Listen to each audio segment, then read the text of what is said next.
Buenas tardes y muchas gracias a todos y todas quienes nos acompañan hoy en nuestro ciclo de conferencias Herramientas para un buen gobierno. Les hago llegar el saludo cordial del señor presidente del Jurado Nacional de Elecciones, magíster Jorge Luis Salas Arenas, y del doctor José Alfredo Pérez Duarte, director de la Escuela Electoral y de Gobernabilidad. Este evento, así como el seminario Buen Gobierno Regional y Local, que realizamos en el mes de abril y otras actividades que iremos anunciando, forman parte de los esfuerzos de nuestra institución por fortalecer la gobernabilidad regional y local, de allí que el ciclo de conferencias que hoy iniciamos tenga como objetivos específicos los siguientes: aportar enfoques y criterios generales para la formulación de planes de gobierno a nivel regional y local y contribuir con el ejercicio responsable de los derechos políticos, tanto por parte de candidatos y candidatas como de electores y electoras. Esta tarde tenemos la primera sesión con la conferencia Elaboración de planes de gobierno basados en la evidencia, que estará a cargo de los especialistas Paola Bustamante y Raúl Molina. Antes de empezar, es necesario brindarles algunas indicaciones que servirán para su participación durante las tres conferencias programadas. Los expositores cuentan con 25 minutos cada uno para el desarrollo del tema. 5 minutos antes de que termine su tiempo, yo les enviaré un mensaje a través del chat, recordándoles que ya deben ir culminando su exposición. Durante las exposiciones, los y las participantes podrán realizar sus preguntas a través del botón de preguntas y respuestas que se encuentra en la parte inferior de su pantalla. Al finalizar las intervenciones, se leerán las preguntas que estén directamente relacionadas con el tema, a fin de que los panelistas puedan absolverlas. Les agradeceremos evitar los saludos por este medio.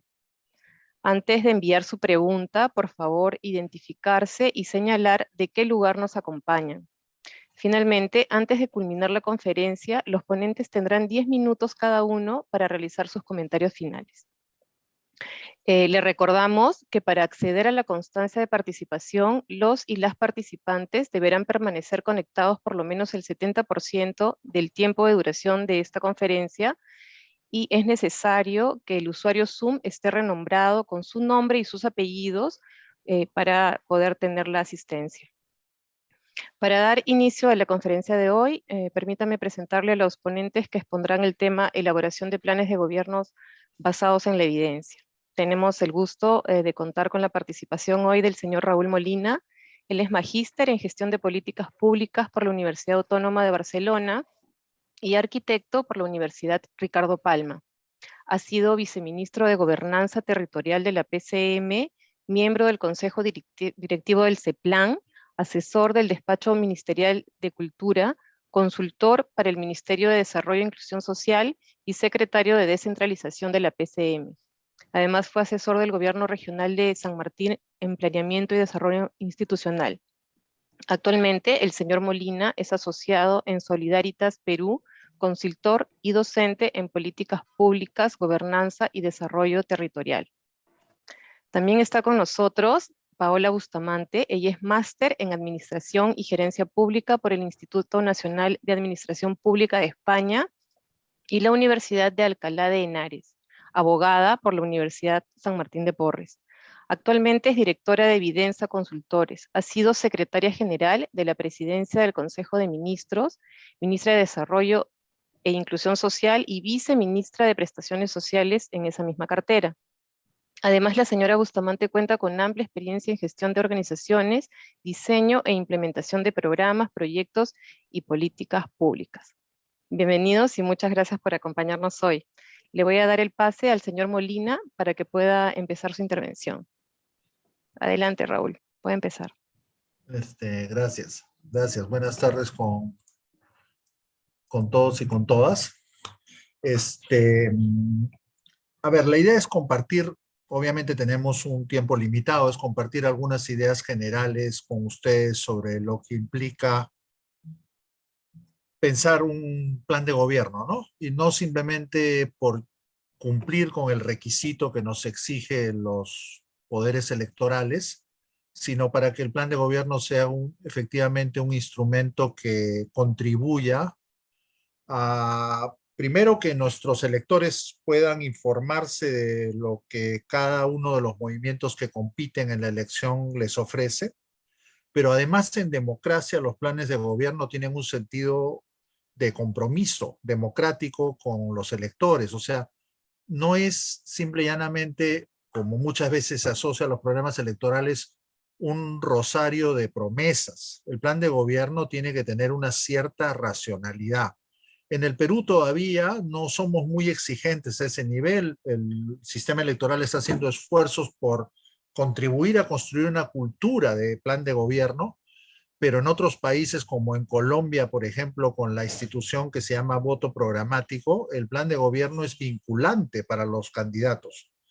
Y aquello que se comprometen tienen que cumplirlo y el gobierno nacional supervisa que lo haga. Puede que esa supervisión tenga sus limitaciones, pero lo hace.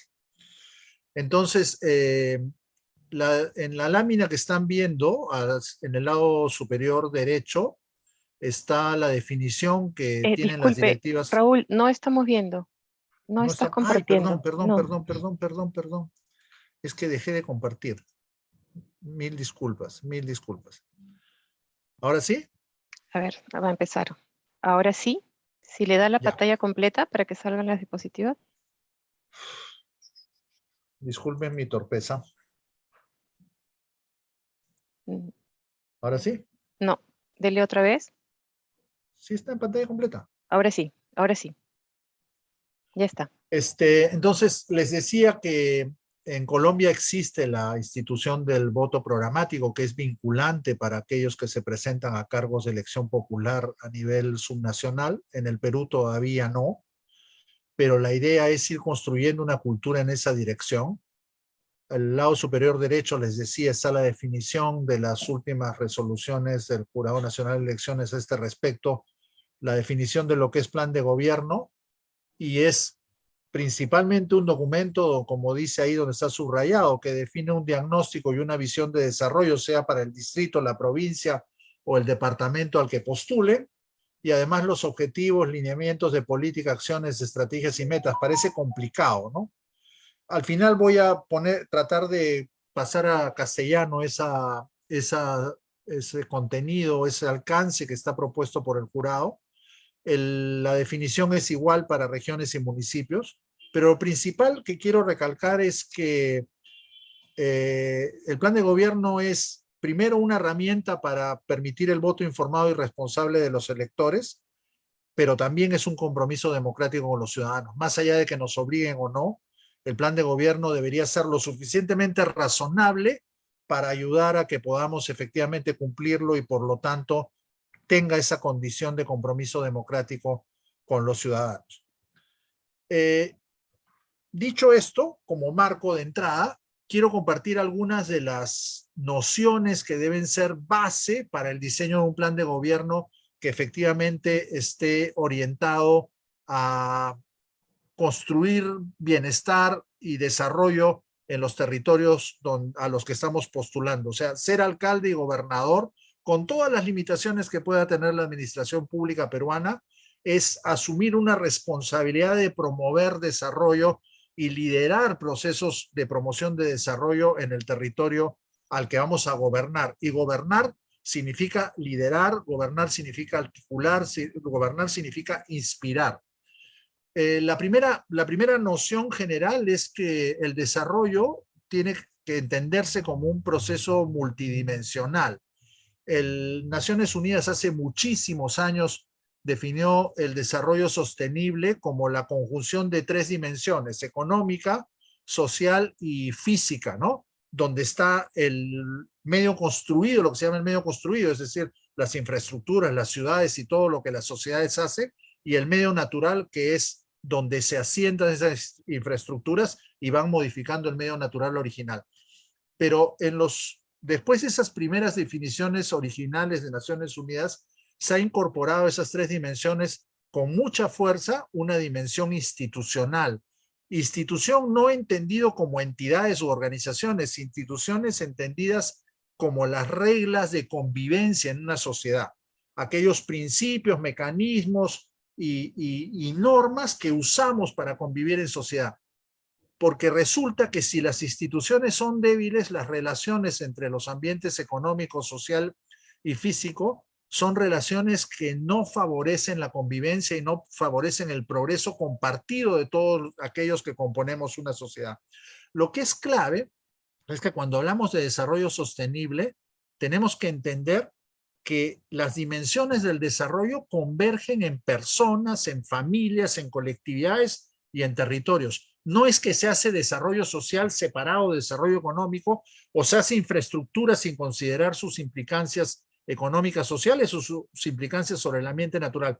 Una lógica de desarrollo sostenible tiene que mirar esas dimensiones interrelacionadas. Y en años más recientes se ha incorporado como un componente muy fuerte, una dimensión muy fuerte, el tema de cultura, porque en todas las sociedades las personas no entienden, no entendemos como bienestar lo mismo.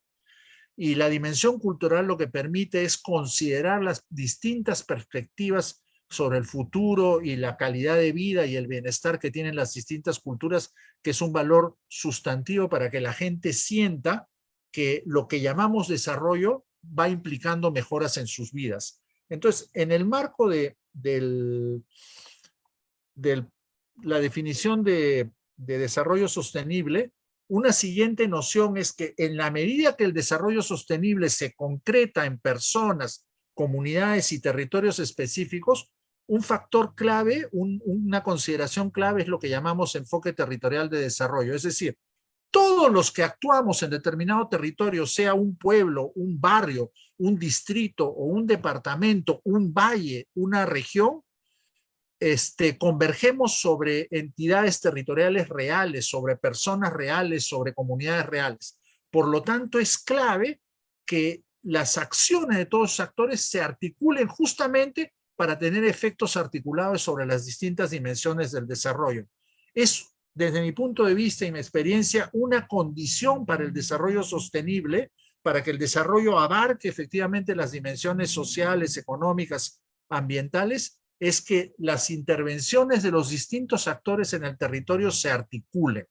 Y por lo tanto el territorio pasa a ser una noción superior que no tiene que ver con las delimitaciones político-administrativas, sino más bien como una construcción que hacen las sociedades a partir de la acción más o menos articuladas de sus actores sobre los espacios que comparten.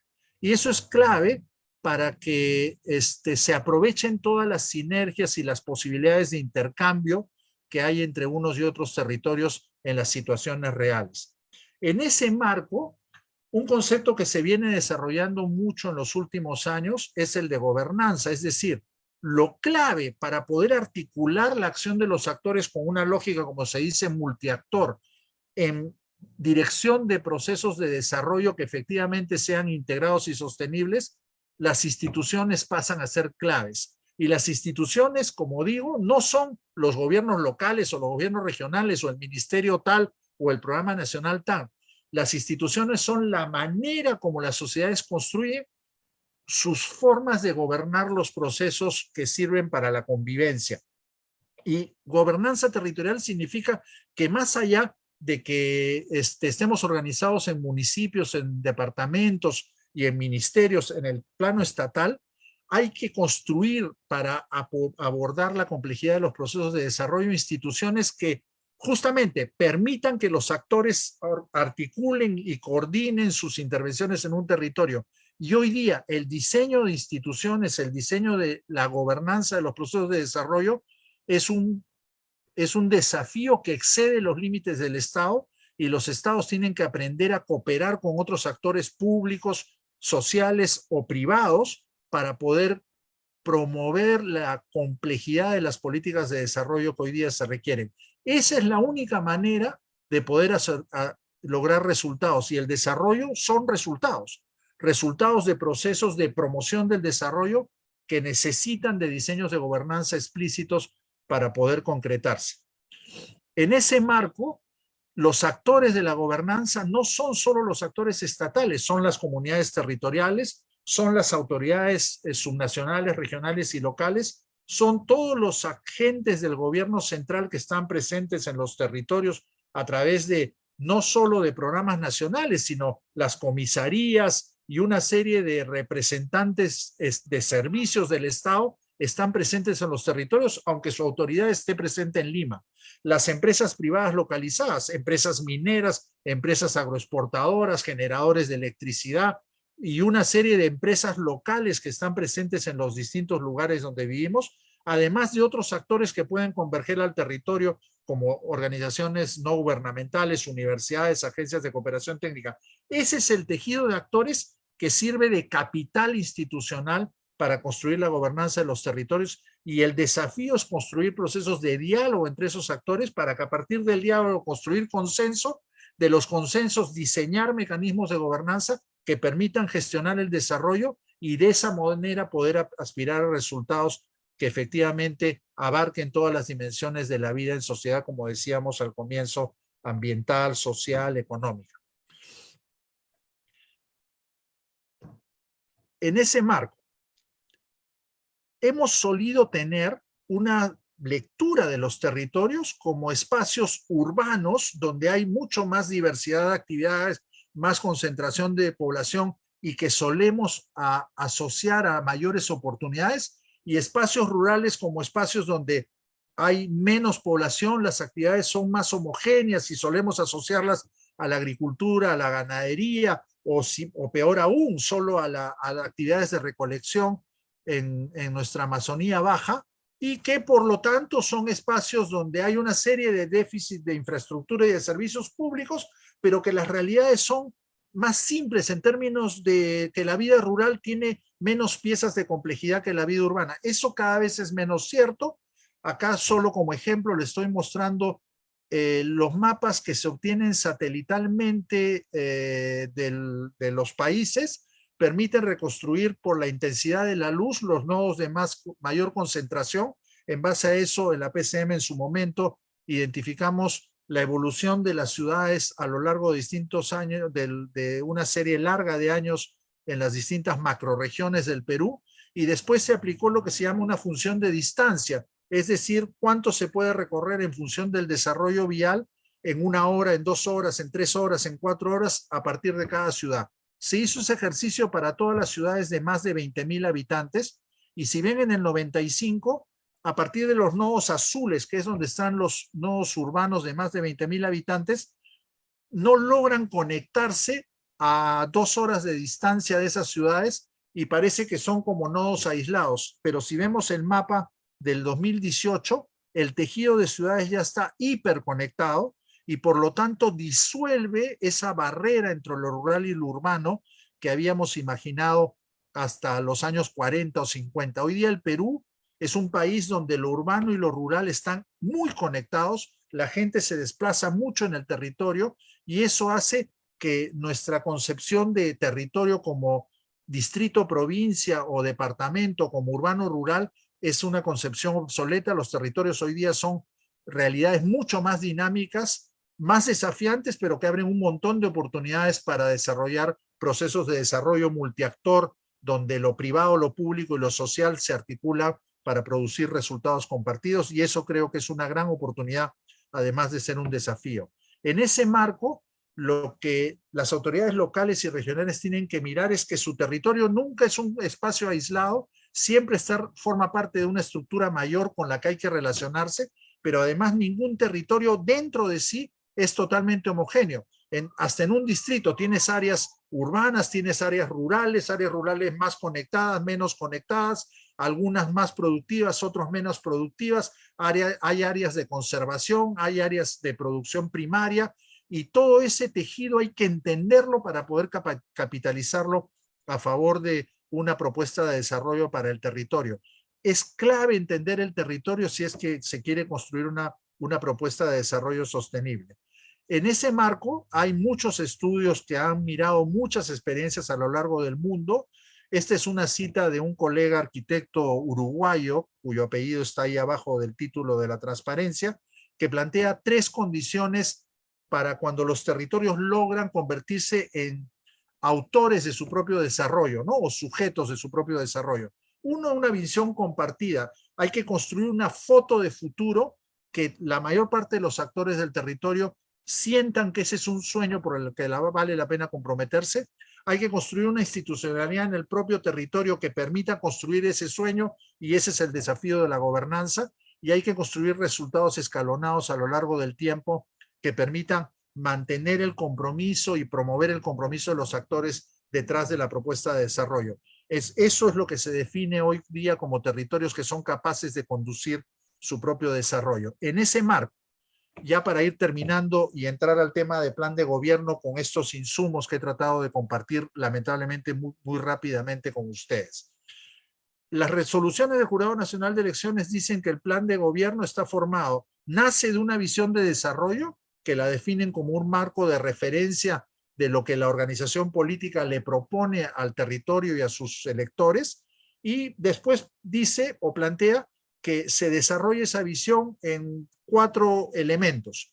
Identificar problemas, los principales problemas del territorio al que están postulando, proponer unos objetivos frente a esos problemas, definir unos indicadores que permitan medir el nivel de concreción de esos objetivos y ponerles metas.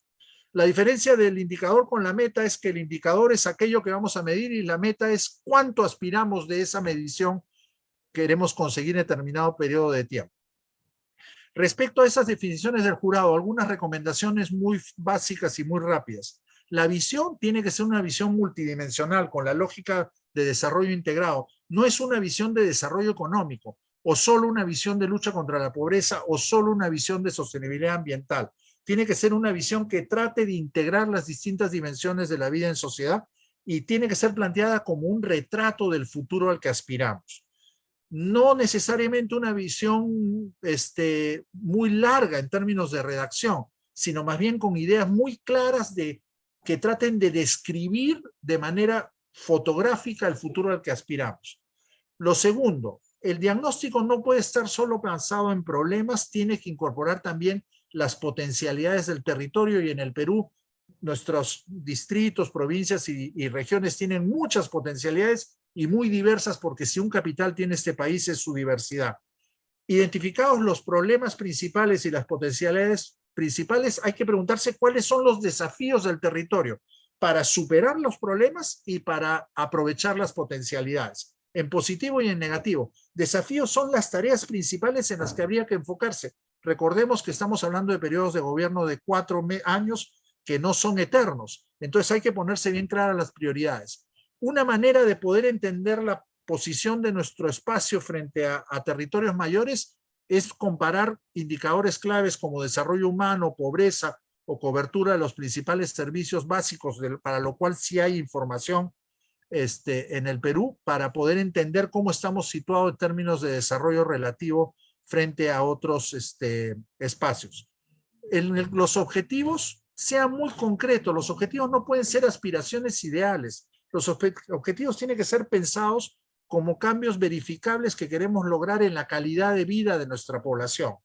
Mejor que sean pocos, muy contundentes, muy claros, y que sean posibles de definir en indicadores objetivos de medición. Lo que falta, y tengo que decir en la propuesta del jurado, es que entre objetivos y metas hay que definir la estrategia. La estrategia es el camino para ir de un lado a otro. El objetivo es a donde queremos llegar, la estrategia es el camino. Y eso es lo clave en un plan de gobierno.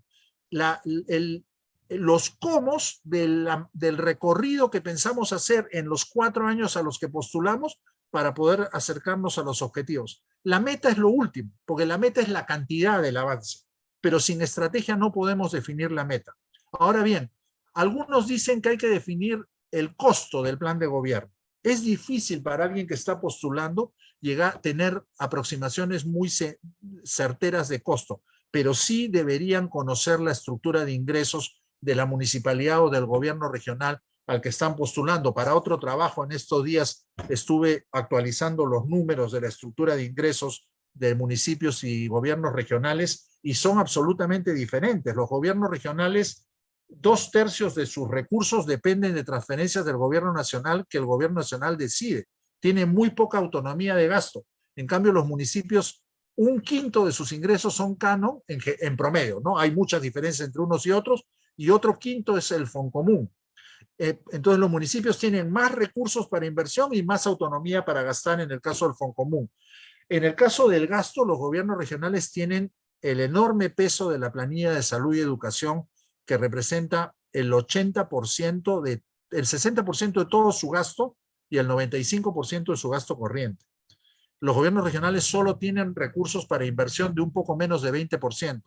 En cambio, las municipalidades, en promedio, nuevamente, la mitad de su gasto es gasto corriente y la mitad de su gasto es gasto de inversión.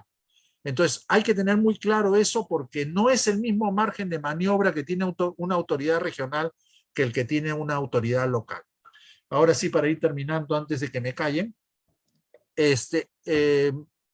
todo esto que he compartido con ustedes muy apretadamente, les he seleccionado algunos documentos que aquellos que les interese pueden revisar. El primero de Aguilar tiene que ver más con lo que se espera de la democracia y de un Estado que sirva a la gente. En el caso del documento de CEPAL, es más una aproximación a esta mirada de desarrollo sostenible que en su inicio definió Naciones Unidas, como les dije. El tercer documento tiene que ver con la construcción de diálogos territoriales para la construcción de consensos territoriales y se basa en un caso muy paradigmático que hubo en Argentina en los años 80-90 en la ciudad de Rafaela, en la provincia de Santa Fe. Léanlo porque es un caso muy importante de un municipio que se construyó a partir de sí mismo. Después está el estudio de la OECD sobre desarrollo territorial en el Perú, que también es muy interesante. Les he puesto un ejercicio de planeamiento con enfoque en resultados y en territorio que se hizo en la PCM cuando me tocó ser viceministro para la Amazonía Petrolera de Loreto. Y finalmente un documento que desarrolla esta noción de enfoque territorial que he querido compartir con ustedes. Muchas gracias. Muchas gracias, señor Molina. No se olviden, por favor, a todos y todas los participantes que pueden ir haciendo sus preguntas a través del botón de preguntas y respuestas. Ahora le vamos a dar pase a Paola Bustamante. Paola, Sí, acá puedes estoy. empezar. Gracias. Muy bien, voy a compartir pantalla.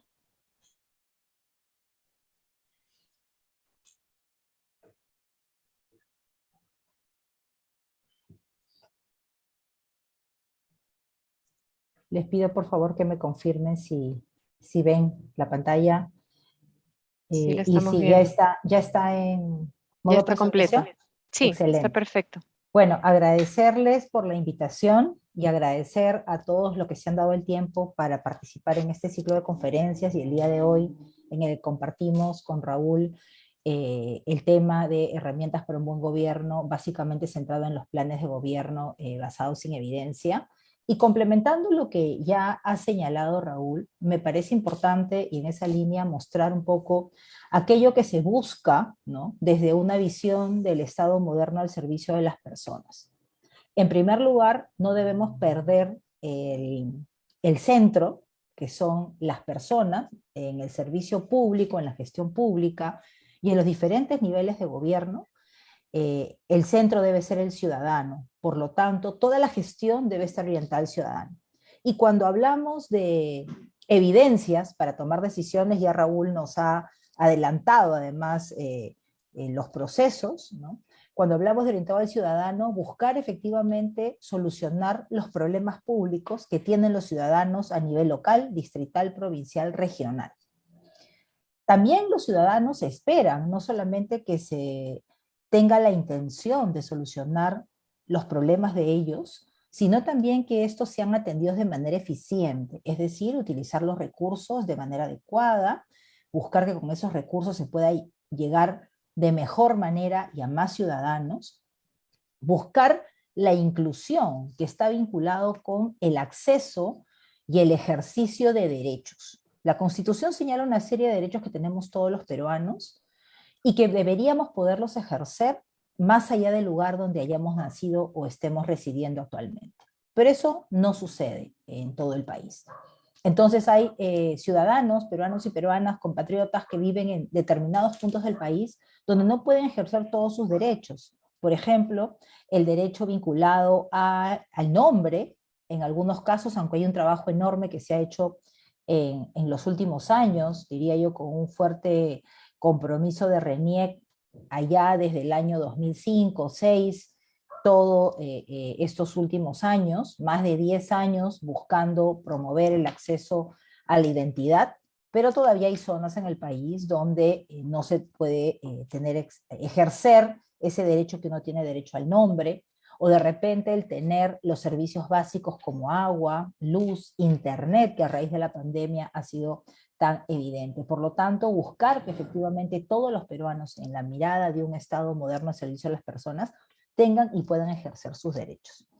Evidentemente, esto en el marco también, y está muy claro, en las normas vinculadas a modernización del Estado, que somos un Estado unitario y descentralizado. Por lo tanto, la gestión descentralizada tiene que tener en cuenta el entorno, el territorio, como ya lo ha detallado Raúl, pero también tiene que mirar justo esas particularidades que se dan en cada territorio para poder llegar de mejor manera al ciudadano. Y finalmente, como principio, que sea una gestión abierta, una gestión de gobierno abierta. ¿Eso qué significa? Transparente, generando información, brindando información, que la ciudadanía tenga acceso a las decisiones que se están adoptando. Porque parte del proceso de una gestión moderna, pero también eficiente, es que la población sepa cómo quienes gobiernan finalmente están tomando las decisiones.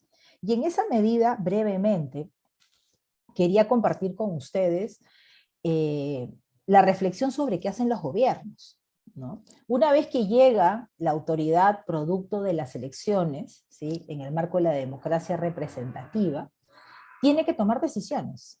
Las autoridades tienen que tomar decisiones. Los alcaldes, las alcaldesas, los gobernadores, gobernadoras, una vez que asumen la función, tienen que tomar decisiones. Pero esas decisiones, ¿qué deben buscar? ¿Sí? ¿Hacia dónde deben ir? Y principalmente deberían de ir a solucionar los problemas públicos que hemos mencionado hace unos momentos, viendo a los ciudadanos. Los problemas que están en el torno de la infancia, de los adultos mayores, de los hogares que requieren ingresos sostenibles, de solucionar problemas de pobreza que hay a nivel nacional, de promover la inversión en sus territorios para la generación de empleo, la inversión pública eficiente, y todo eso implica tomar decisiones.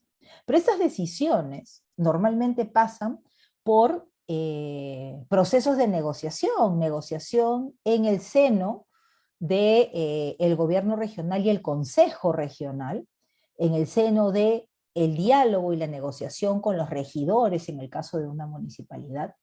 Y ahí es clave el sustento, es clave cuando quien está tomando las decisiones o pretende que se tome una decisión, tener el sustento de por qué se está apostando por una u otra alternativa. Y ahí surge el tema de la evidencia. El problema público, y lo vamos a ver en adelante, tiene que existir, tiene que tener evidencia. Las alternativas de solución tienen que tener evidencia, porque de lo contrario va a ser poco probable que tengamos resultados en la gestión. Si las decisiones no se toman basadas en evidencia, con datos, no estamos seguros si aquella decisión que se está tomando va a tener los resultados que esperamos. Por eso es importante tenerlo en cuenta cada vez que se va a tomar una decisión. Y finalmente, el proceso de toma de decisión se va a concretar a través de actos administrativos, que son los que finalmente van a surtir efectos sobre el administrado. La resolución de alcaldía, en lo que corresponde a una norma aprobada por el Consejo Regional, por ejemplo. Es importante que se aprueben las decisiones, de esa manera surgirán efectos en el administrado, como lo es una ley o un decreto supremo en el marco del gobierno nacional. Me voy a centrar en los problemas públicos. Para armar un plan de gobierno local o regional, como ya Raúl ha precisado, yo lo que quiero es complementar, es que ese plan de gobierno, en principio, producto además del compromiso del candidato o candidata, es solucionar los problemas que tienen las personas. Las personas esperan que durante la campaña el candidato o candidata les ofrezca solucionar sus problemas. Problemas vinculados al transporte, problemas vinculados a la alimentación, problemas vinculados a la mejora de la productividad en el territorio a través de sistemas de riego, el que pueda acceder cada hogar a los sistemas básicos como agua, desagüe, a los servicios como luz, como internet, como telefonía móvil, que llegue la señal, que llegue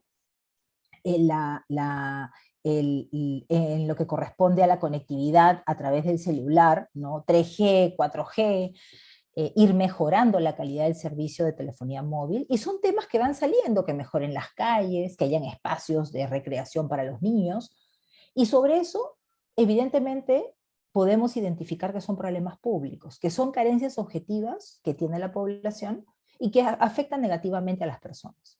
Las carencias pueden ser muchas, y finalmente durante la campaña y en los planes de gobierno regionales, locales, a nivel distrital y provincial, quien ha salido elegido con su equipo técnico tendrán que priorizar cómo es que van a abordar los principales problemas públicos que tiene la ciudadanía en el territorio que les ha tocado liderar, ¿no?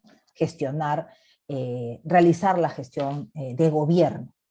Por lo tanto, tendrán una gama de información o no la tienen y tendrán que buscarla. Problemas como acceso a servicios básicos, pensando en los niños, el tema de controles de crecimiento y desarrollo, la salud en las comunidades nativas.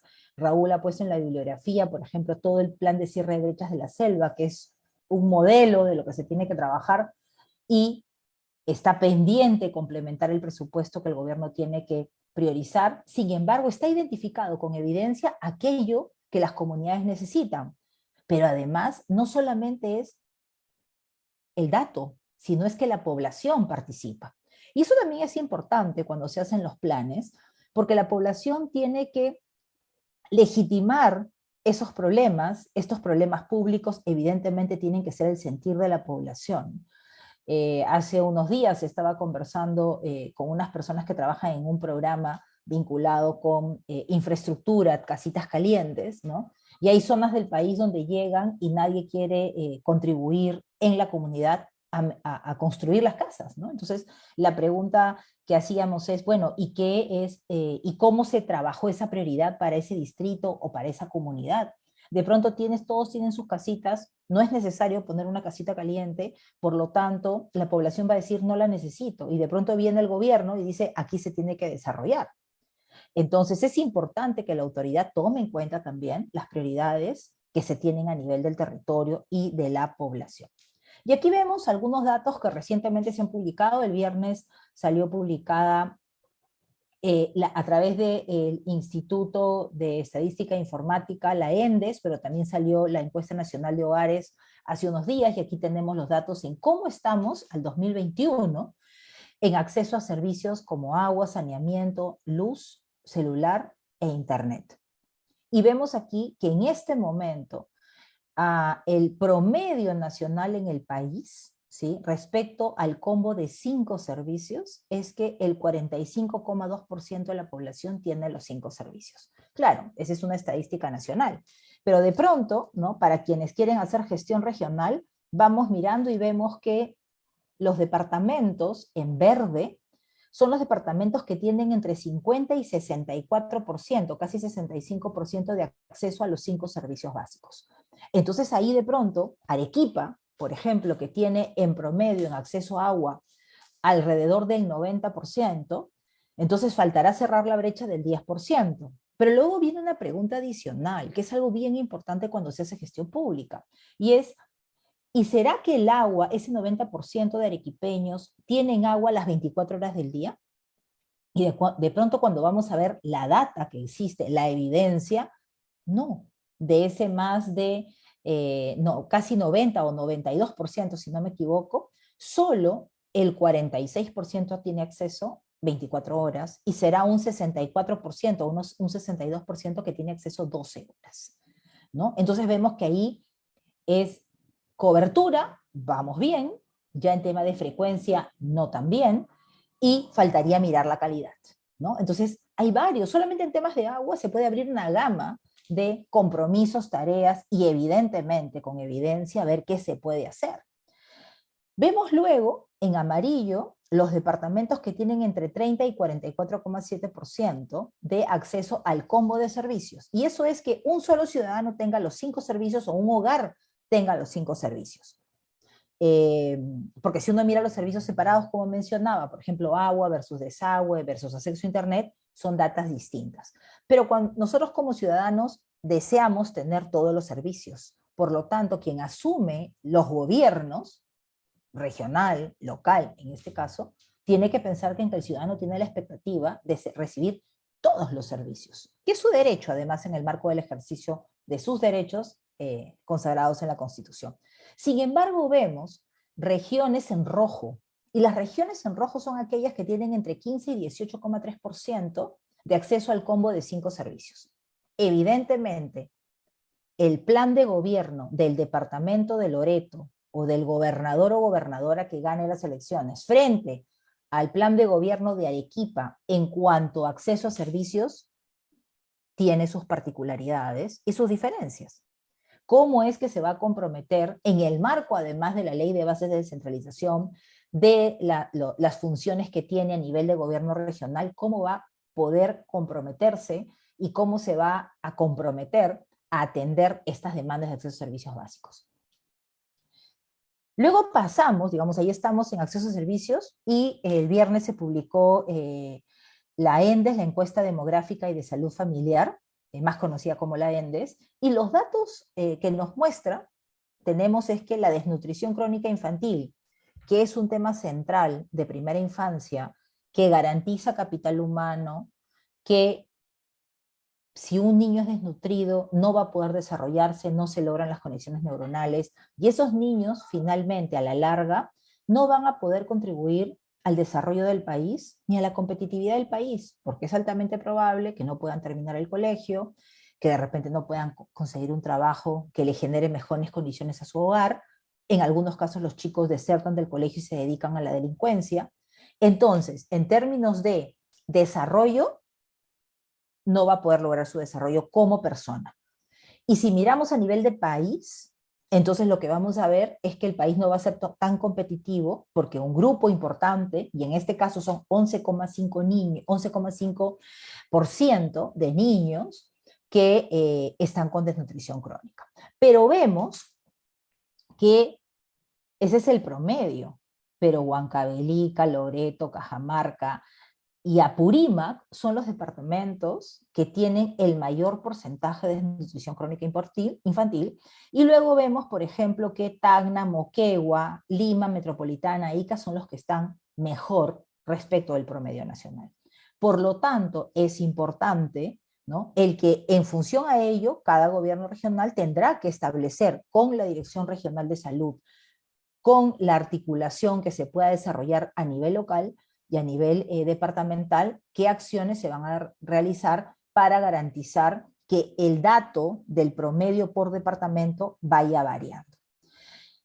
Acá tenemos más casos, ¿no?, de temas importantes que tener en cuenta. Producto de la pandemia, en la mayoría de departamentos de nuestro país se cerraron los establecimientos de primer nivel de atención, y con ello cayeron la inoculación de vacunas no COVID para los niños más pequeños. Entonces aquí ustedes ven que, por ejemplo, en San Martín, en promedio de Perú es 46%, y en el caso de San Martín 48%. Entonces ahí miraremos que ahí hay un reto vinculado a cómo mejorar esa cobertura.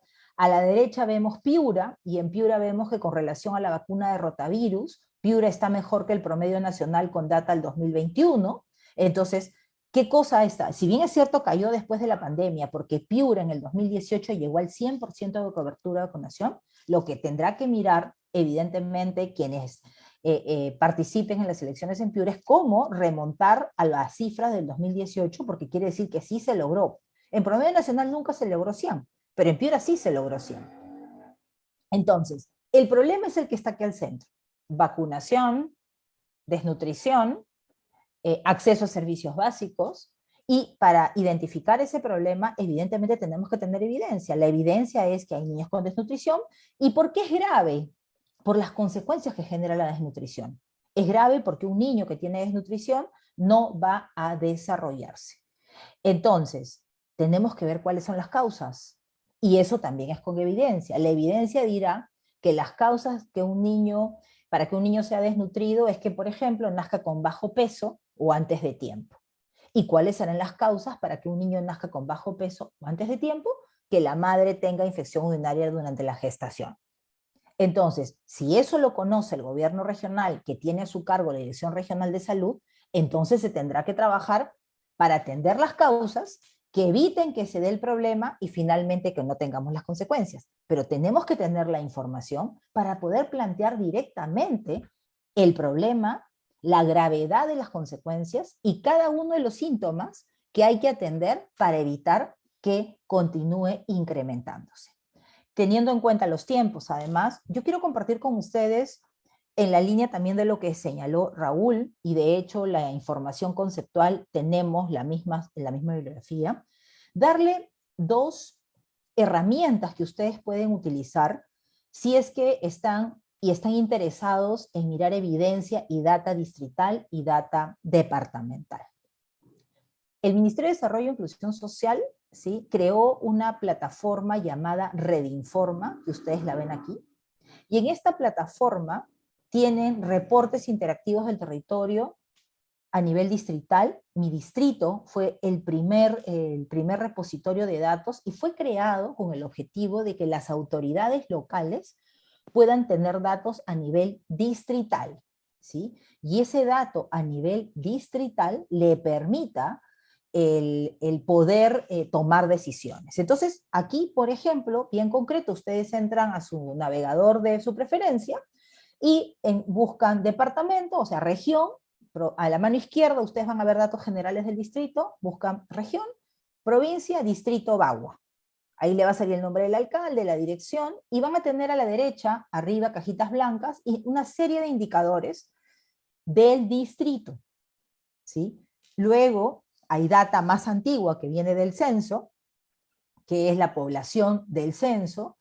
Acá el porcentaje de la pobreza, que en este caso está en función a la data del INEI del 2018, ¿sí?, que es la última data, que luego con esta última tendrán que actualizar, pero MIDIS normalmente actualiza en función a las fuentes oficiales. En el caso, por ejemplo, de identidad, acá vemos que a nivel local, por ejemplo, con data febrero del 22, en este distrito de Bagua habían 536 niños, menores de 1 año con DNI el 92%. Eso es una excelente noticia. Es un indicador que además es prioritario en general para diferentes gobiernos, casi desde la época de Alan García, Humala, el quinquenio de 4 presidentes, y se continúa. Es importante que los niños estén identificados. Luego, los niños de menores de 1 año que tienen SIS. ¿Por qué? Porque son los niños que normalmente no tienen ningún tipo de seguro y tienen que atenderse. Luego, se ve cuántos niños viven en ese distrito con menos de 31 días, y de esos, cuántos niños tienen DNI. Entonces vemos que hay 36 niños con menos de 31 días a febrero del 22, pero solamente uno con menos de 31 días tiene DNI. Por lo tanto, le ponen su bolita roja, porque en teoría, durante los primeros días de nacido, durante el primer mes donde nació, a los 30 días como máximo, la mamá, el papá tuvo que haber hecho su trámite, ¿sí? Pero entonces, claro, dicen, sí, pero qué responsable la mamá y el papá porque no hicieron el trámite. Ojo, pero la papá y mamá tienen que hacer el trámite en un punto donde hay un RENIEC, ¿no? Un registro civil. Y en este caso es la municipalidad. Entonces, uno de los temas es, ¿qué pasa si el señor y la señora trabajan de lunes a viernes y solo pueden ir el sábado en la tarde? ¿Estará abierto registro civil el sábado en la tarde? ¿O el domingo? Entonces, ¿qué tendrá que hacer la autoridad local? Mirar estos datos y decir, yo no quiero tener datos en rojo con respecto a los niños que viven en el distrito, porque si un niño no tiene DNI no va a poder acceder al SIS. Y si no accede al SIS, no va a poder tener los beneficios de salud, ni ser atendido. Si no es atendido, comienzan los problemas, ¿verdad? De salud de los niños más pequeñitos. Entonces, ahí hay un tema importante, y así como vemos identificación de niños, van a poder ustedes ver indicadores adicionales de salud, de educación, como el número de docentes, por ejemplo, igual número de personal médico. Luego tienen ustedes, por ejemplo, temas como anemia, vemos si consumen o no sulfato ferroso, y qué rol tendrá la autoridad local en ese proceso. Bueno, importante señalar que a nivel del gobierno nacional existen incentivos, ¿sí?, locales para... perdón un segundito que se me fue el chat a través del programa de gestión, de mejora de la gestión municipal, se dan incentivos a los gobiernos locales para que puedan acceder a través de la meta 4, por ejemplo, si es que cumplen las metas planteadas en temas de anemia, reducir anemia. Luego aquí más abajo ustedes van a poder encontrar cuando usen datos de cómo están en acceso a servicios básicos por distrito. Entonces, hoy existe data abierta con fuente oficial en repositorios que se dan desde los diferentes ministerios, y en este caso MIDIS lo que hace es unir las diferentes datas oficiales para ponerlas a disposición de la ciudadanía, pero también de las autoridades. En este repositorio hay repositorio de data distrital, data regional, pueden sacar también mi ámbito y ustedes pueden crear su propio ámbito y corren los datos en el sistema, así que recomiendo que puedan ver. Y el segundo repositorio de información es uno que lo hemos trabajado recientemente desde Vidensa Consultores, ahora Vidensa Instituto, llamado Propuestas del Bicentenario, y es que se ha trabajado un observatorio que busca nuevamente acceder a información y brindar información de manera gratuita, igual que lo hace el Ministerio de Desarrollo e Inclusión Social. Y este repositorio lo que hace es tener y plantear información de 8 ejes: reactivación económica, actividades extractivas, estado eficiente, salud, educación, desarrollo sostenible, agricultura y gestión eficiente también. Entonces, y lucha contra la pobreza, perdón. Entonces, en este observatorio, lo que ustedes van a encontrar es data detallada, vinculada, por ejemplo, a nivel nacional, pero también a nivel regional. Entonces, ustedes van a poder encontrar datos como los que he mostrado en la presentación, que salen del INEI, ¿no? Pero que están trabajados, por ejemplo, para saber a nivel de departamentos, ¿no? Cómo está, por ejemplo, en minería, ¿sí? Cómo se están dando las actividades extractivas, pero también cómo está en acceso a servicios básicos en las provincias o en los distritos donde hay minería. Entonces es importante ahí también conocer qué está pasando, porque ahorita tenemos mucho conflicto social muchas veces porque no se tienen los servicios básicos. Pero este cruce entre actividades mineras en explotación y acceso a servicios básicos no necesariamente es común encontrarlo.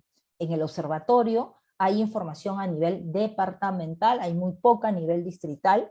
Mi distrito creo que para lo que se necesita cumple una labor importante desde la información que suelta el MIDIS y que pone a disposición.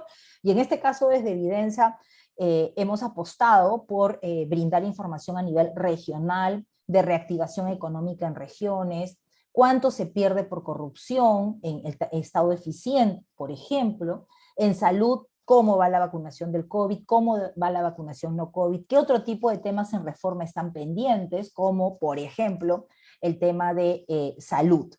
Finalmente aquí les dejo el cómo entrar al link y les agradezco mucho por su atención. Creo que he respetado en detalle el tiempo. Muchas gracias. Muchas gracias, Paola. Ahora, como lo señalamos, voy a leer algunas preguntas para que al final puedan contestar nuestros panelistas. A ver, Mario Neumann dice, sin ciudadanos capacitados y formados como tales, no hay gobernanza territorial y desarrollo.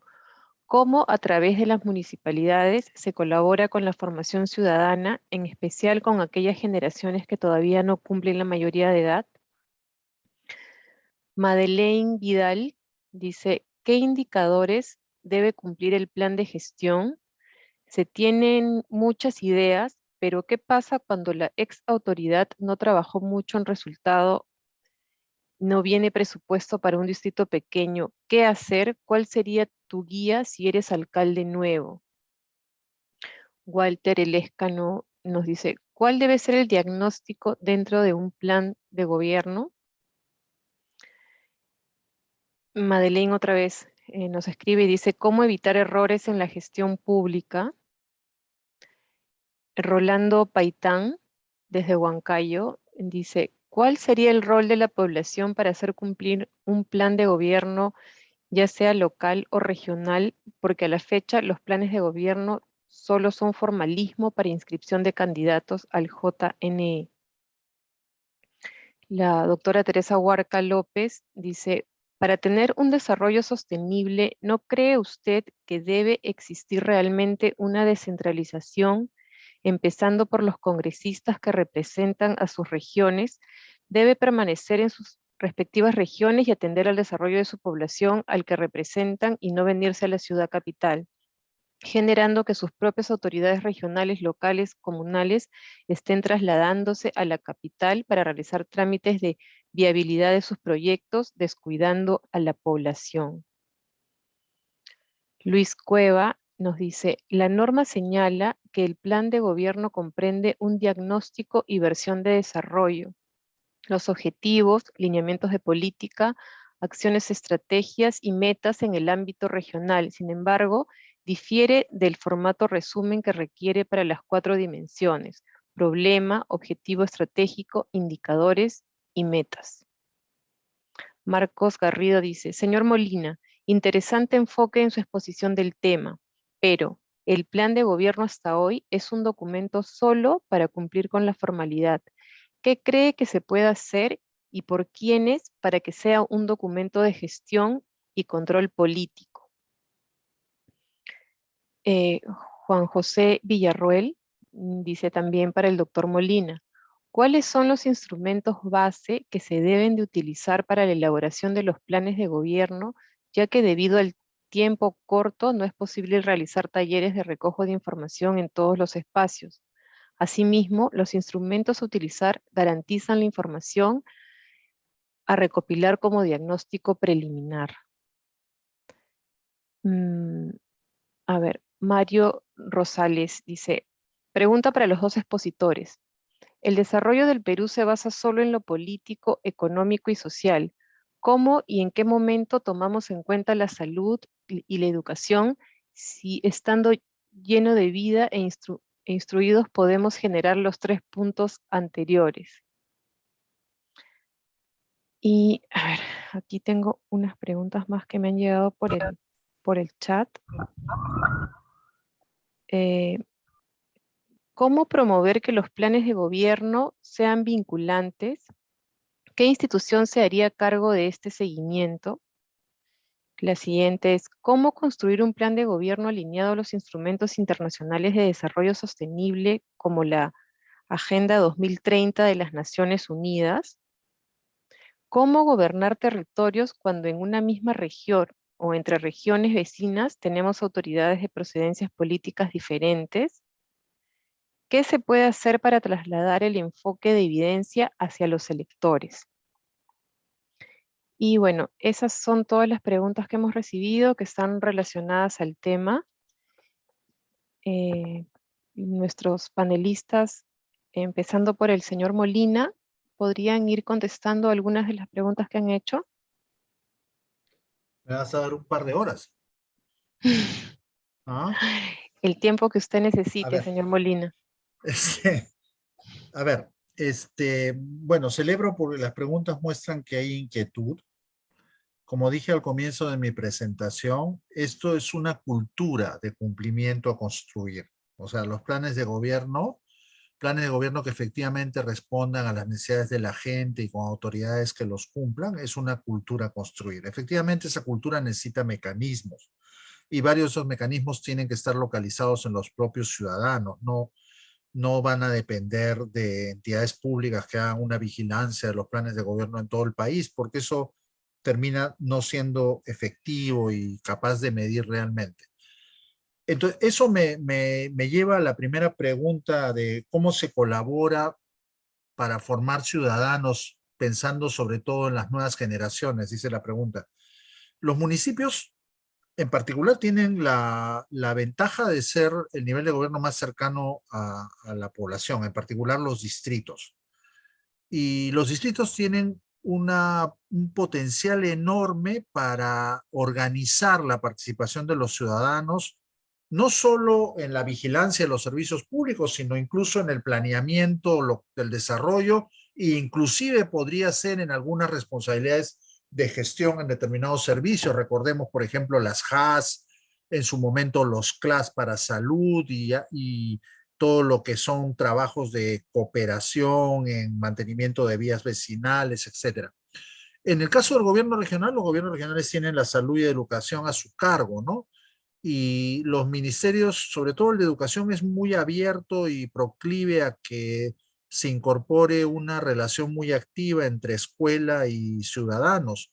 Entonces, yo creo que un tema fundamental es que los municipios, articulados con el gobierno regional y con las autoridades de cada escuela, porque al final cada escuela puede construir su propia manera de concebir la relación entre educación y sociedad local, en que en cada escuela se cultive una relación con el futuro rol ciudadano de los niños, niñas y jóvenes.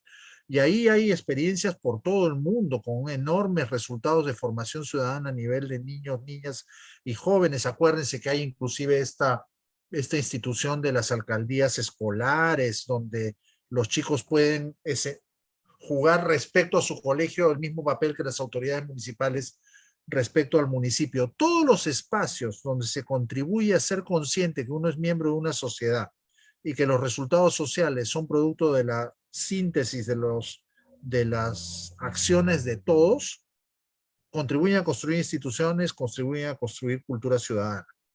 Y ahí los municipios tienen un rol fundamental. O sea, por ejemplo, la función de gestión escolar es de los gobiernos regionales, pero las funciones de apoyo a la gestión escolar, cultura, deporte, seguridad ciudadana, son municipales.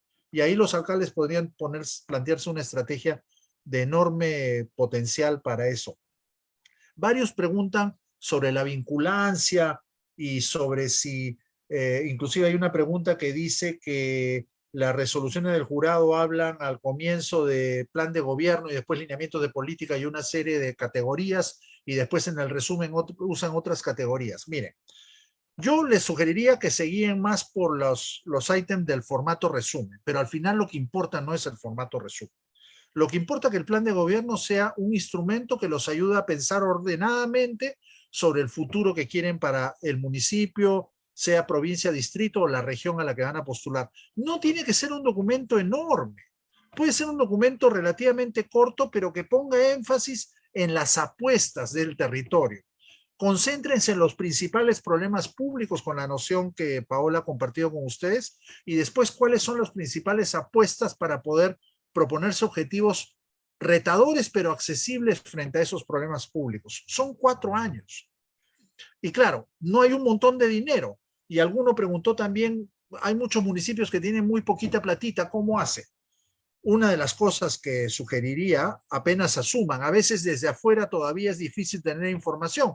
Existe el CIAF y la consulta amigable del mes, pero no es fácil ubicarse en ella cuando uno no conoce de presupuesto público.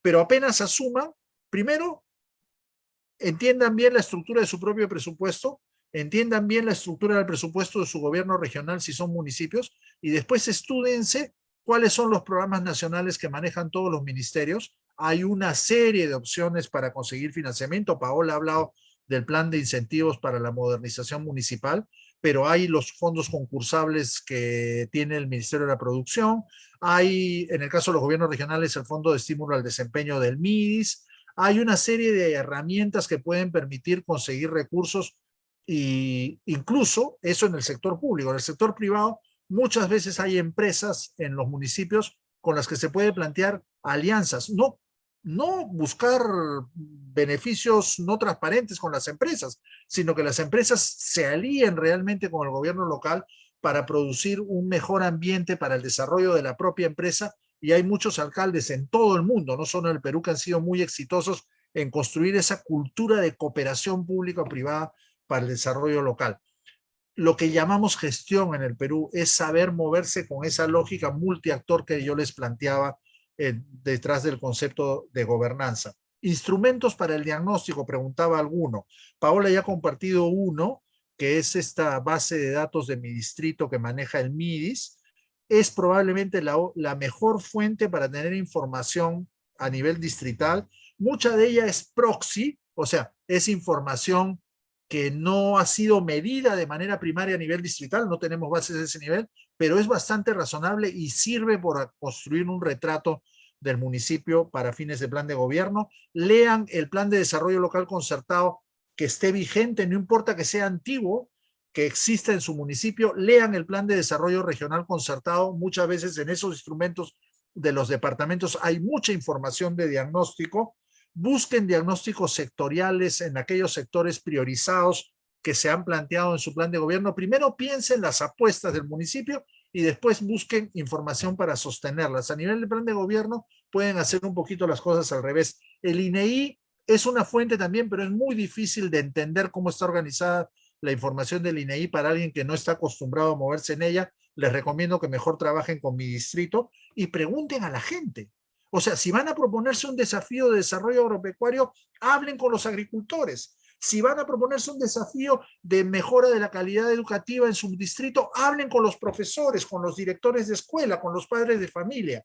No es verdad que no hay tiempo. En el periodo de campaña hay tiempo para eso. Los candidatos tienen que formar equipos de gobierno que los acompañen en la campaña y los ayuden a pensar ordenadamente respecto a lo que piensan hacer para el municipio. Indicadores internacionales con los que compararse. Una vez que definieron sus prioridades, sus principales apuestas, los indicadores de desarrollo sostenible son como 30, si no me equivoco. Busquen cuáles son los que son más afines a las prioridades que se han planteado y busquen en las bases de datos como Mi Distrito u otras cuáles son algunos indicadores que pueden aproximarse a medir esos objetivos en particular. Y si no, por lo menos agarren el IDH, ¿no? El IDH del PNUD, que tiene un poco también de cálculo proxy, pero les permite tener un indicador agregado que agarra componentes de educación, componentes de salud, componentes de horizonte de vida y componentes de ingreso familiar. Y si agarran el otro indicador que maneja PNUD, que es el de densidad del Estado, ahí tienen indicadores de cobertura de estos servicios básicos del combo que les hablaba Paola. No traten de hacer un trabajo muy elaborado. Concéntrense, enfóquense en las principales apuestas del municipio que se reflejen en la visión y propónganse una estrategia realista para conseguir esos objetivos en un horizonte de 4 años. Traten de aprovechar las capacidades que existen en el territorio, sea departamento, provincia, distrito. Ningún municipio ni gobierno regional va a salir solo. En el Perú la administración pública tiene muchas limitaciones y los más exitosos han sido los que han trabajado con las capacidades alrededor de la entidad. Y para eso no hay que pensar que los muros de nuestra sede institucional son infranqueables. Los muros hay que romperlos y trabajar en un espacio territorial más grande donde hay un montón de actores que pueden ser aliados para tener éxito al cabo de una gestión. He tratado de recorrer, Susana, las preguntas en general porque contestarlas una por una necesito 2 horas. Gracias. Está muy bien, muchas gracias. Gracias, señor Molina. Paola. Muchas gracias. Efectivamente, hay varias preguntas. Hay algunas que quisiera mencionar vinculadas, por ejemplo, qué hacer cuando es una nueva autoridad y ahora, evidentemente, cuando ya no existe la reelección, todas son nuevas autoridades. Creo que hay un primer tema, y voy a retomar un punto que Raúl ha mencionado, que tiene que ver directamente con cuál es la visión que tienen ustedes como candidatos a alcaldes distritales, provinciales o gobernadores o gobernadoras. ¿Qué visión tienen? ¿No? ¿Cuáles son los cambios que creen que se deben dar? En primer lugar, o sea, ¿qué es lo que desean mejorar como autoridad? Porque creo que lo más importante cuando una persona decide entrar a la política, a la contienda electoral para ganar, evidentemente, un cargo de representación, como la dirección de la gestión de un territorio, tiene que tener una idea de qué quiere hacer en su territorio. Una vez que tienen claro qué es lo que quieren hacer, por ejemplo, tienen problemas de manejo de residuos sólidos o del recojo de la basura, ¿sí? Algo bien concreto. ¿Cómo está? ¿Qué sienten los ciudadanos respecto a eso? Y ahí coincido con Raúl. La época de campaña es el mejor momento, en este momento, para recabar todas esas preocupaciones. Luego entrar a mirar qué está pasando en su distrito. ¿Cómo es que se está atendiendo cómo se están atendiendo estos problemas? Buscar en la información que hay en MIDIS, ¿no? En el caso de gobiernos regionales, les comenté del Observatorio del Bicentenario. En el caso de residuos sólidos, pueden entrar directamente al Ministerio del Ambiente a ver qué hay. Pero también es importante que ustedes buceen en lo que hay en la gestión actual, sea en la región, en la provincia o en el distrito. Y sobre eso ver qué cambios se van a hacer. Es probable que ustedes se encuentren cosas que ya se están haciendo. Puede ser que la autoridad, o sea, la imagen que se tiene de la autoridad es que nunca hizo nada, ¿sí? Pero hay un equipo que está haciendo cosas. Puede ser que la autoridad se haya dedicado a cualquier otra cosa menos a gestionar, pero hay un equipo que algo está haciendo. Entonces es importante conocer también qué se está haciendo. Si eso que se está haciendo puede ser la semilla sobre la cual ustedes pueden avanzar en ese proceso, y sobre esos, yo diría, 4 o 5 temas prioritarios, como mucho, ¿sí? O sea, la gestión municipal va a seguir caminando, pero ustedes tienen que elegir 3 o 4. Una de las cosas que he aprendido, además, en el trabajo en el sector público, es su legado. ¿Qué quieren dejar después que se vaya? Porque no van a poder hacer todo. Entonces, yo quiero dejar, por ejemplo, que en el distrito se acuerden que ordené todo el tema de las calles limpias, no más basura todos los días, horarios para recojo de basura, punto. Que los niños en mi distrito no tengan desnutrición ni anemia, ¿qué me toca hacer? ¿Sí? Mejorar el asfaltado, digamos, de las calles, mejorar las condiciones de acceso a servicios básicos. Bueno, ustedes van a seguir haciendo todo lo demás, pero esas 4 o 5 cosas que hayan priorizado, comienzan a mirar qué hay. El plan de incentivos a la mejora de la gestión municipal es fundamental porque hay 6 metas, todas para gobierno local, vinculada, por ejemplo, a mejorar el servicio de serenazgo, vinculada al tema de la anemia, vinculada al tema de manejo de residuos sólidos. Entonces, de pronto ahí pueden bucear y mirar si su distrito puede ser beneficiario de ese incentivo si es que ustedes cumplen metas. Y así ir avanzando. Entonces, sí, es probable que se sientan que no hay recursos, pero si tienen claro qué quieren hacer, es posible identificar cómo avanzar en eso. Lo segundo, había preguntas respecto de el rol de congresistas, ¿no? Y digamos, cómo hacer para cerrar esas brechas. Muy bien, Teresa decía, veo acá, hay planes con una serie de objetivos que luego no se cumplen y mucho menos se cumple lo que se ofreció en campaña. Entonces yo voy a separar los 2 temas. Los congresistas tienen un rol que es el rol de representación, no es un rol ejecutor. Congresista que se lanza a la campaña a decirles que va a mejorar la calidad del agua en el distrito les está engañando porque no tienen posibilidad de hacerlo. A lo más puede gestionar algún proyecto en el Ejecutivo, pero ni siquiera lo va a buscar que se elabore un proyecto, pero ni siquiera va a dirigirlo. Entonces, el congresista es el representante, digamos, de la población. ¿Y qué debe hacer el congresista y qué debe exigir la población? Que rinda cuentas. O sea, una vez que gana el congresista o la congresista, no es que puede ir al Congreso a decir qué opina de manera personal. Debería trabajar con la población que lo eligió para efectivamente orientar esa demanda, esa representación en el Congreso respecto de sus electores, porque le debe rendir cuentas a sus electores, ¿sí? Porque los congresistas son representantes de un espacio territorial y de un grupo poblacional. Ahí no es que yo soy congresista y de repente me vuelvo representante de todo el Perú, no.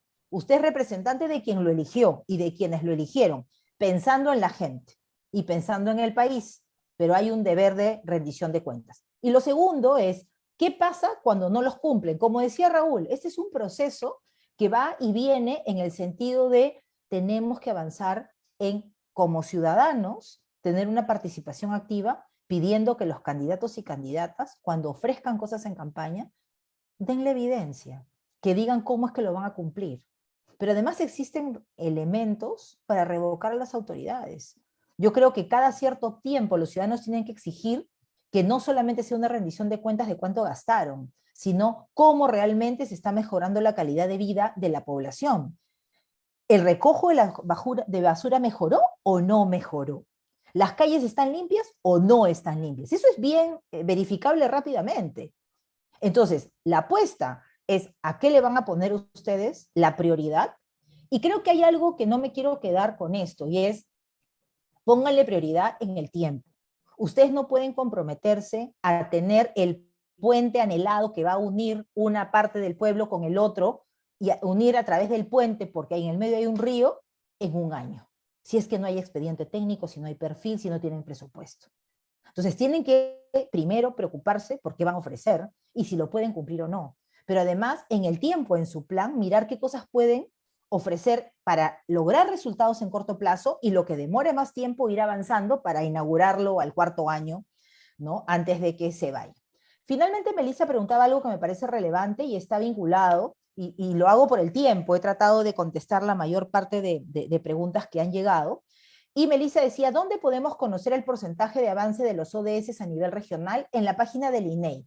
Ustedes buscan en el navegador Google, etcétera, ODS, INEI, y les va a salir una página. Ustedes pueden dar clic a cualquier ODS, a cualquiera de los ODS, a cualquiera de los 17, y se va a abrir una página, les va a dar el repositorio nacional, y luego pueden ir abriendo y encontrar los datos hasta nivel departamental. Entonces, ahí tienes, Melissa, una respuesta. Y luego también una pregunta de que a nivel de los planes, y con esto termino, se mira lo social, lo económico, pero no se mira la salud y la educación. Y yo creo que a veces, sí, tenemos esta división desde el sector público de que lo social tiene que ver con pobreza, los pobres y el MIDIS, ¿no? Y lo económico, el MEF y todo lo que es actividades productivas. Pero lo social está directamente vinculado con lo económico. Y lo social es salud y educación. Y la salud y la educación no solamente son pilares sociales dentro de las prioridades para el desarrollo del país, sino que sin educación y sin salud no hay desarrollo económico. Entonces, si bien es cierto, hay categorías que se utilizan, la educación y la salud está tanto en lo social como en lo económico de manera clara. Muchísimas gracias por las preguntas y espero haber contribuido en absolver algunas de sus dudas. Gracias. Muchas gracias, Paola. Ya vamos terminando. Susana, Sí. hay una pregunta que hicieron que es bien bandida la pregunta, ¿no? ¿Cómo evitar errores en la gestión pública? Y no le hemos contestado ninguno de los dos. A ver, no hay seguro a prueba de balas para eso. O sea, una autoridad no tiene por qué saber de gestión pública. Eso es ese discurso de que los alcaldes y los ministros y los gobernadores tienen que ser técnicos es una mentira. La democracia es, cualquier ciudadano puede ser autoridad. La clave es qué equipo te rodeas. O sea, si eres una persona ética que estás entrando con el fin de servir, porque esa es una condición de partida, lo que tienes que hacer, la única recomendación que doy yo a todo el mundo es documenta tus decisiones. Nunca decidas de palabra sin dejar registro de las razones que motivaron tus decisiones. Y rodéate de un equipo mínimo de gente de confianza, pero principalmente que ese equipo sí conozca del sector público para que te ayude a documentar tus decisiones cumpliendo las reglas, digamos, de la administración pública. Y yo, Paola también tiene un montón de años en la administración pública y yo seguro más porque soy mayor que ella. Nunca he tenido ningún problema porque siempre tomo la precaución que, aunque me ponga en el límite de la norma, obviamente, asumiendo y sabiendo que nunca voy a usar un recurso público de mala manera, dejar bien documentadas las razones que explican tu decisión. Porque hacer gestión pública y ser autoridad es tomar decisiones. Todo el tiempo estás tomando decisiones. No puedes parar de tomarlas, pero asegúrate de documentarlas y que tu equipo de confianza haga ese trabajo de documentarlas. Y con eso no te garantizas, pero reduces enormemente las posibilidades de cometer errores. Solamente un tema, 30 segundos es, cada uno de ustedes que desea contribuir al desarrollo del país en cada uno de los territorios, tiene que ser consciente, como decía Raúl, lo primero que nos motiva a los que hacemos servicio público es servir y mejorar la calidad de vida de las personas. Pero tenemos que ser conscientes que no somos perfectos. Tenemos fortalezas y tenemos debilidades. A las debilidades que tengamos, rodeémonos de gente que esas debilidades las cubra. Y el equipo de confianza que señala Raúl no son mis amigos ni mis familiares. Son la mejor gente capacitada que me puede ayudar a hacerlo mejor. Y en segundo lugar, los que actúan, los que saben lo que yo sé, lo mejor es que contratar a alguien que sepa más, porque de esa manera va a ayudar a fortalecer esa fortaleza que tú tienes, valga la redundancia, para ser mejor. Con eso termino. Muchas gracias por la oportunidad. Muchas gracias a nuestros dos panelistas y muchas gracias también a todas las personas que se conectaron hoy a esta conferencia. Aprovecho para avisarles que el día lunes 30 de mayo tenemos la siguiente sesión, donde se abordará el tema enfoque de género en los planes de gobierno. Y va a estar a cargo de las especialistas Gabriela Vega y Janet Yaja. Muchas gracias a todos y todas. Que tengan buenas noches. Chao.